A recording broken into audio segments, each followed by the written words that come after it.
Kali ini kan sebenarnya kalau saya selalu bilang bukan kerjasama, kolaborasi.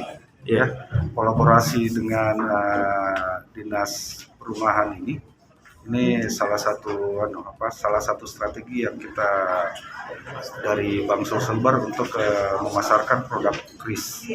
Jadi KRIS itu adalah alat transaksi pembayaran sebenarnya yang menggunakan QR code. Jadi ini dilahirkan oleh Bank Indonesia dan memang sangat memudahkan untuk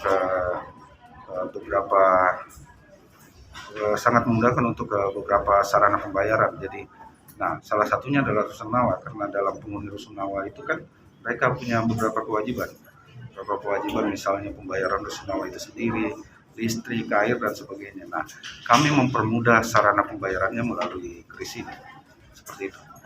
Kan kemarin ada masalah di Rusunawa dan penampungan, jadi kami pilihkan solusi ini untuk menyelesaikan masalah itu, terus administrasi lebih lancar, memudahkan masyarakat dalam pembayaran gitu. Ada transportasi tidak ada, terus ada transparansi terhadap proses pembelian pembayaran buat saya gitu kan, jadi tidak ada lagi yang uang tunai yang Apakah akan ada rumah rusun yang lain nanti Pak Kadis? Ya, nanti tahun ini kita kerjasama lagi dengan BPD untuk yang rumah rusun Dayak.